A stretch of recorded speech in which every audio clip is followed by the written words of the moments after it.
Patarubiascha kripa sindubhya evacha Patitanam pavanebhyo Vaishnavebhyo namo namaha. So devotees, we have 6 questions on Vaishnav etiquette, and I think it's 5, let me see, 5 general questions. Okay, so here we go.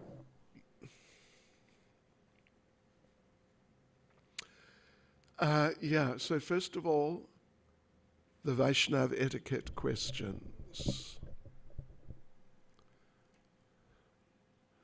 In our class this week, it was said that we must chant our 16 rounds in the morning. I used to do this, but changed to 8 to 10 rounds during our morning session and the balance in our afternoon session, so I can concentrate better on the quality of the japa. Please explain which of the 2 is better. So first thing, if you're referring to the classes which I was giving on Vaishnav etiquette, I definitely did not say that we must chant our 16 rounds in the morning. If you can, the more you can chant in the morning, the better. The more you can just chant, the better. Yes. The thing is, if you chant 16 rounds in the morning, as long as you've got a little time, there's nothing to stop you chanting some rounds in the afternoon. I do. Yes. If you've got the time. If you haven't got the time, well, that's another thing, of course. So, but the thing is this about chanting in the morning. Chanting in the morning prepares your mind for dealing with the day. And of course it depends what you do during the day. But even if you're a devotee living in the temple, there's some challenges sometimes. Are there some challenges sometimes? Anukul says yes. Sometimes challenges? Anyway, okay. I know there are. So if you've chanted, the more you've chanted in the morning, the stronger your consciousness will be for dealing with the day. In the afternoon, like just now, we chanted from 5 to 6 South African time. So it's already the evening now, and the day's main activities pretty much, depending on what you're doing, but in so many cases, the day's main activities are over. So, therefore I would say that it's a question of time, more than structuring it in such a way that you don't chant all your rounds in the morning, but you've got some left over to chant in the afternoon. But having said that, anyway, that's my recommendation. I recommend to chant 16 rounds in the morning. I recommend it. And I try to do it. But as long as you get your 16 rounds done before midnight, anyway, that's a bit extreme, but you could say that. As long as you get your 16 rounds before you take rest at night, then essentially you have fulfilled your vow to do 16 rounds. But 16 rounds is a minimum. It's not like a real cut-off. You do 16, that's it. If you've chanted nicely 16 rounds, then you'll feel like chanting more. And that's a sign that you've chanted nicely and you're making some progress. But, as a bottom line, if you want to chant, 8 to 10 rounds in the morning, and then another 6 to 8 in the afternoon, it's acceptable. It's acceptable. Yes. But if you can do 16 rounds in the morning, and then nicely do more rounds in our afternoon session, that's good. That's very good. Okay, if a female devotee is off the altar, is it okay for her to assist in serving prasadam?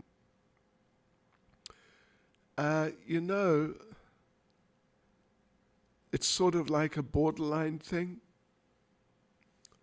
And let me just mention something which Srila Prabhupada talks about, that there's Pantra Triki Vidhi and Bhagavat Vidhi. Pantra Triki Vidhi means the rules and regulations governing devotional service which involves deity worship.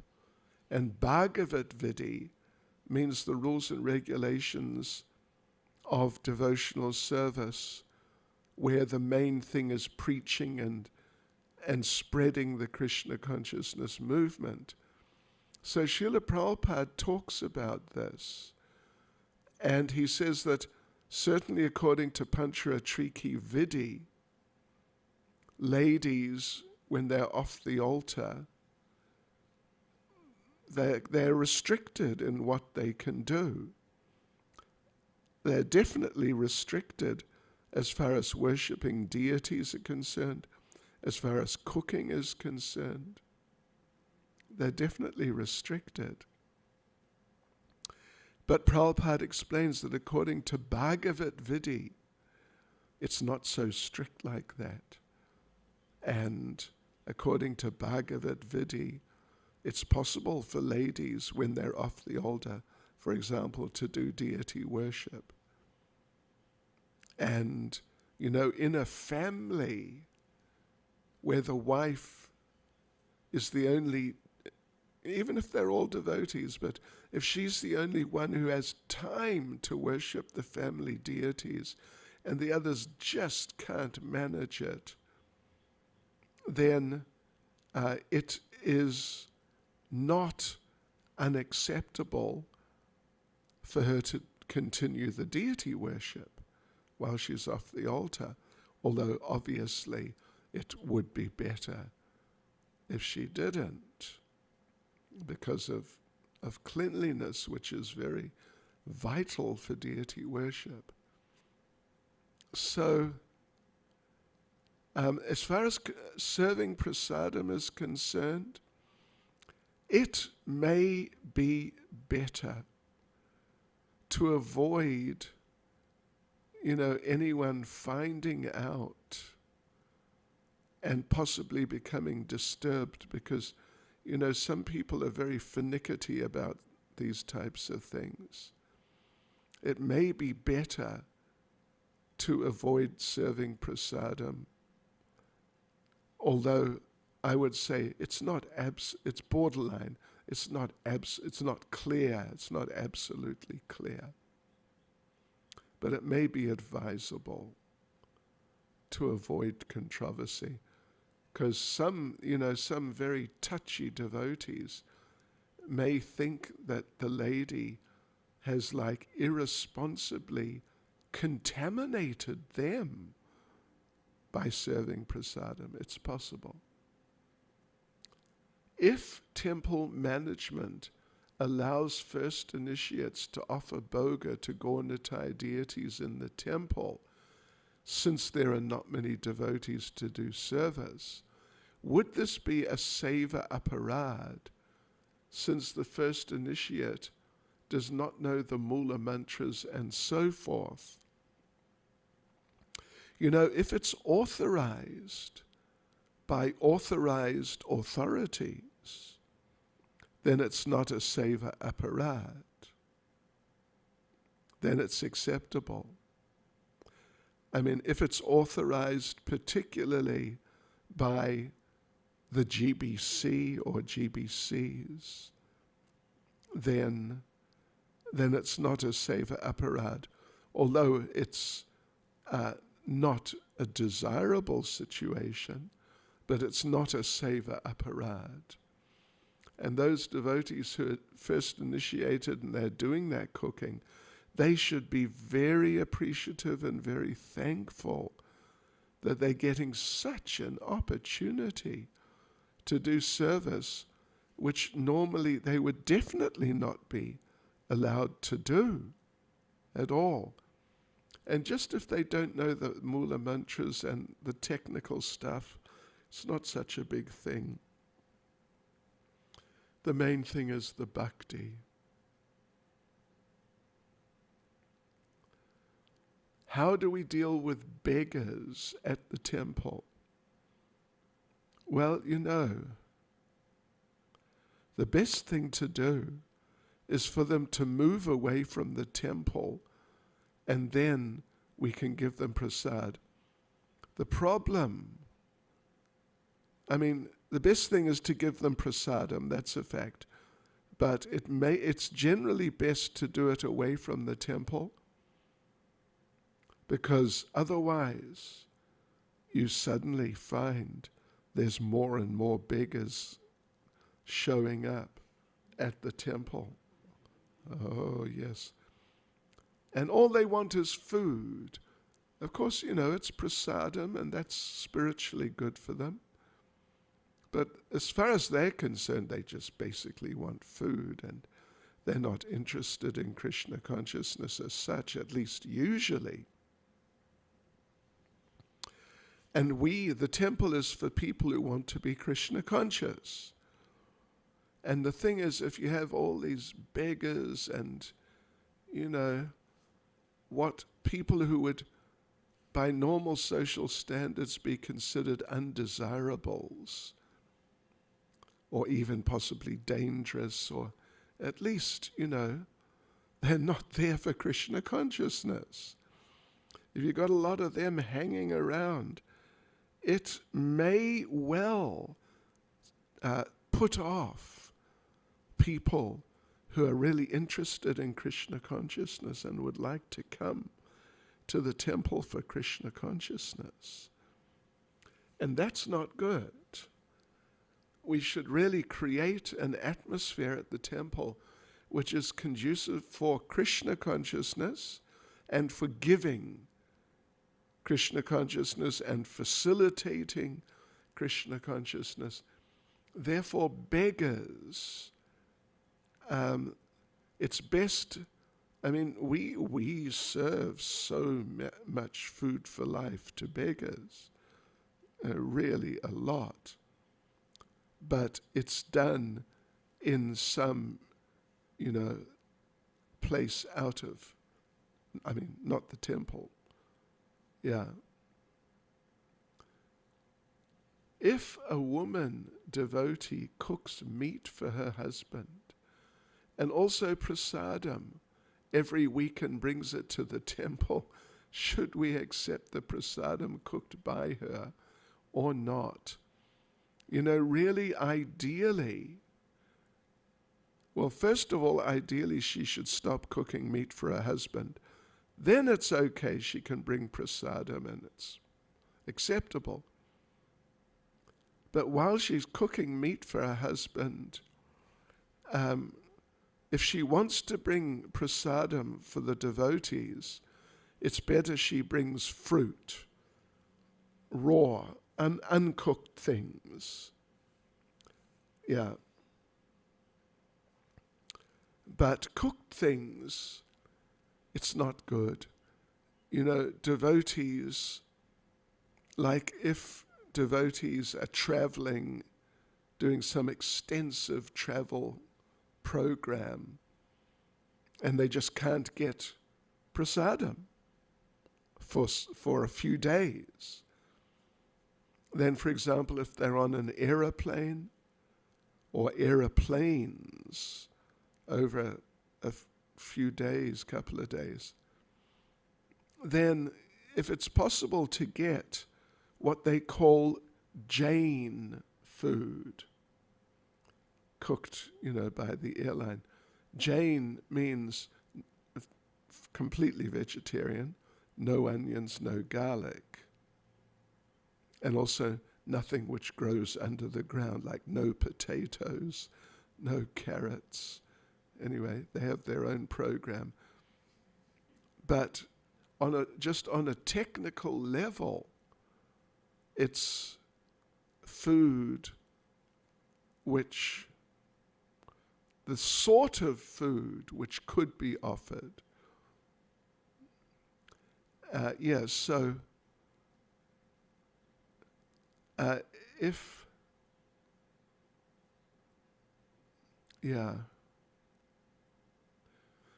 one is traveling in such a situation, then it may be acceptable to take that sort of thing and offer it.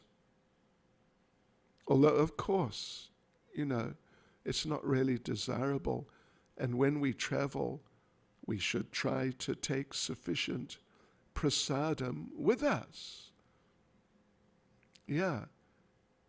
Usually it's not so difficult. It's just under special circumstances it may be difficult. So yes, someone who's still cooking meat, generally speaking, someone who's still cooking meat cannot be initiated until they stop cooking meat, even if they're chanting 16 rounds, etc. And it's best, unless, anyway, it's best if she wants to feed the devotees to just bring fruits uncooked. How about in hospitals? We're forced to associate with non-devotees. Or how about the food prepared by the hospital? Much better to get devotees to bring you prasadam. I was in the hospital for how long was it? 10, 12 days? 2 weeks? 2 weeks? And the devotees brought prasadam twice a day, I think. Sometimes 3. Whew. Devotees are very kind. But again, it's really not a good thing to take like mass-produced food like that. I mean, unless you're absolutely desperate.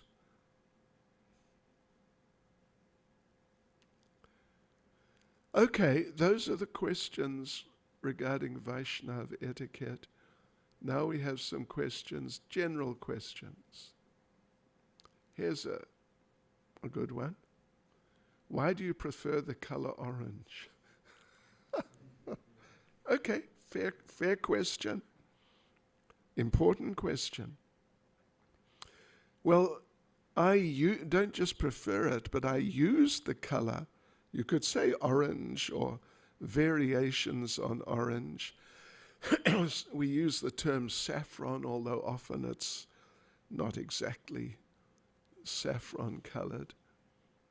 But that sort of color, for those who are in the renounced order of life, sannyas, or those who are brahmacharis, means celibate students in Krishna consciousness. And the orangeness represents the fire of renunciation, which burns up the material attachments Yes.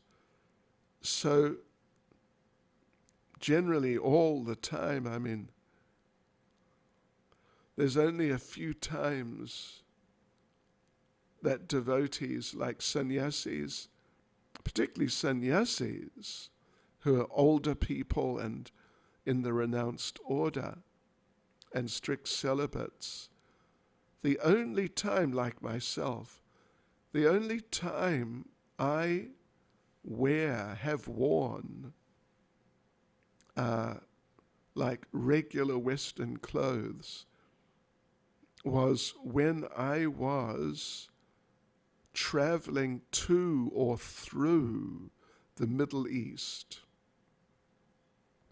the Muslim countries, where in some places they will not let you enter the country. I mean, I was going to some of these countries and doing some preaching, so you're completely forced to do like that.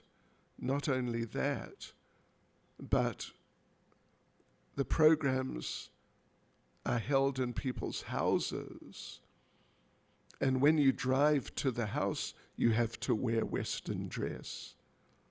And only when you're inside the house where the program is going to happen, then you can change into devotee dress. And then when you're going home after the program, you have to change into Western dress before you leave the house. Yeah. Or Singapore. Singapore hates the Hare Krishnas or something. And if you try and enter, they're not Muslim, but if you try and enter Singapore dressed like this, they will send you out on the next flight. They will not allow you to enter. Or I used to, and I would do, if I go back again, I used to when I went to Russia, because, initially when I was going to Russia, I would just enter the country dressed like this, travel all over the country dressed like this. But then there were a couple of incidents with the police at the airports, taking me aside, and you could see they were not favorable at all. So to avoid things like that, actually all the devotees in Russia, I would say at least 99%, when they're traveling, they just wear Western dress. Yeah. Okay. Why do bridge buses pray to Durga? Well, not all bridge buses do, but those who do, there are two types of those who do. The first type, and they're in the minority, is they understand that Durga is an expansion of Yoga Maya, the presiding deity of the spiritual energy. So they actually worship Durga not as Durga, but as Yoga Maya. Yes. But then, of course, there's another category of bridge buses who are just not spiritually educated, frankly. They're really not spiritually educated. And therefore they do all sorts of demigod worship. Yeah. So, let's see. I have started chanting 16 rounds and getting up early. Good on you. I feel the demons have become less aggressive and more neutral, and they're not so violent anymore. Is this a sign from Krishna that he will accept me? I think it's a sign from Krishna. He has already accepted you. Yes. So you keep chanting, and your personality, your character, your state of mind, and so on, that the person you are, the type of person, will become better and better. And the demons will also become influenced. Prabhupada, we're told, Prabhupada said, that if 1% of the population becomes devotees, then it'll become like Vaikuntha.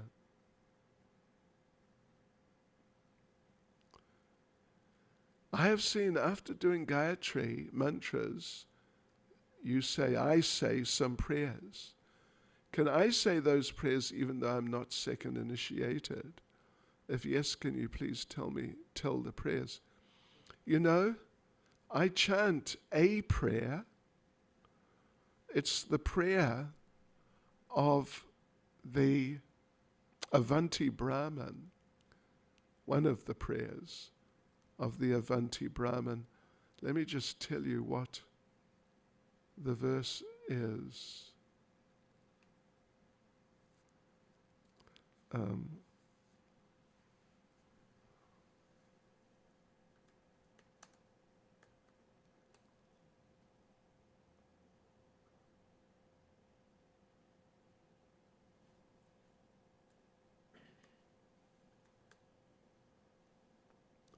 Etam sa astaya. This is verse Bhagavatam 11:23-57, which is chanted by sannyasis, but anyone can chant it. Aham sa astaya paratmanishtam adyasitam purvata mara maharshabhi aham tarishyami duranta param tamo mukundangri nisheva yaiva. I shall, and then I at least, I then recite the translation, which I'll do now. I shall cross over the insurmountable ocean of nescience by being firmly fixed in the service of the lotus feet of Krishna. This was approved by the previous acharyas, who were fixed in firm devotion to the Lord, Paramatma, the Supreme Personality of Godhead. So 3 times a day after I've done Gayatri, morning, midday, evening, I chant this. And if you want, you can chant it. There's nothing stopping you. Srimad Bhagavatam, 11th canto, 23rd chapter, verse 57. It's a verse, particularly for sannyasis, because it's talking about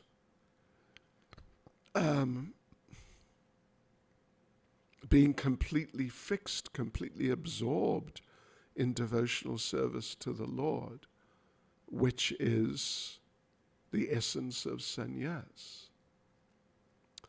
Okay, devotees, here's our last question. What is the difference between a temple and a dham? Well, an ISKCON temple, like a real Krishna conscious temple, is both a temple and a dham. But not all dhams are temples. Because dham means a sacred place. It can be a sacred area, or it can be, more often than not, it's a sacred area like Vrindavan Dham, Sri Mayapur Dham. But a particular sacred place or pastime place of the Lord can be accepted as a dham. Yeah. So dham means a sacred place. And a temple is, a proper temple is definitely a dham.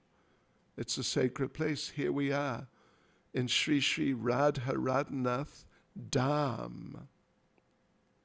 And on the other side of Durban is New Jagannath Puri Dham. These are sacred places.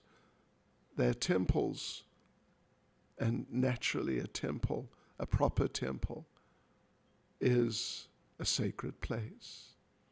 But not all sacred places are temples. Like I said, many or even most are areas. Vrindavan Dham is something like 160 square miles. It's a whole big area. It takes more than an hour to drive from one side to the other, but that's a dham. Yes. Okay. There's been feedback that the fifth question was asking about what to do when you eat hospital food. Sixth question.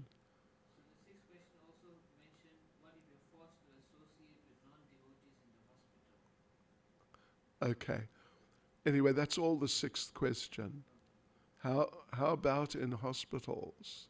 We are forced to associate with non-devotees. I see. Okay.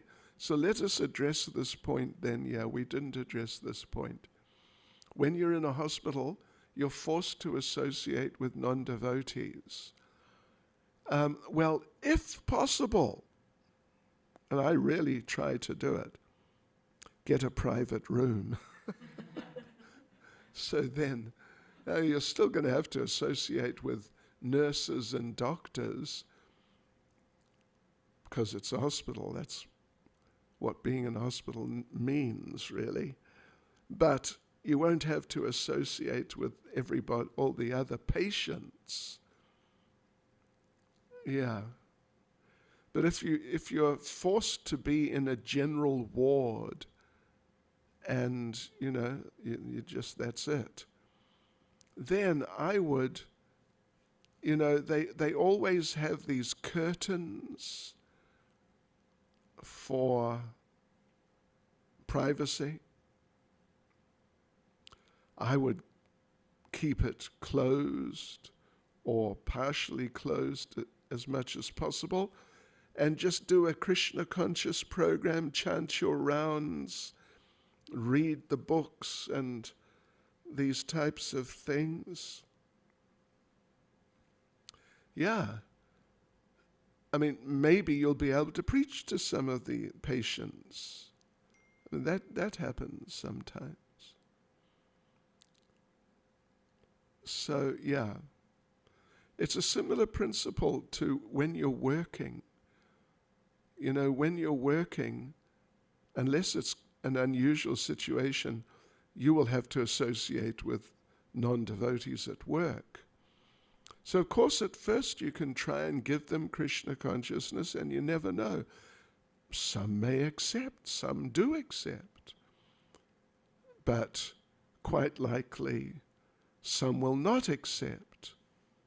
So then what you should do is try to get a private workplace and just do your work, so you don't have to get involved in the social scene and what did you do on the weekend? Oh, I went to a party and got drunk and all this sort of stuff, chasing the opposite sex and all that.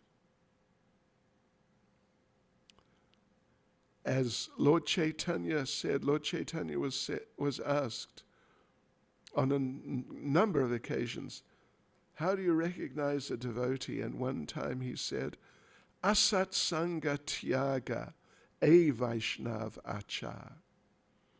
That Tyaga, to renounce the Asat Sangha, the materialistic association, E Vaishnav Achar. This is the natural activity of a devotee. Yeah. Unless, of course, they're going to preach. Okay. Hare Krishna. Srila Prabhupada ki jai.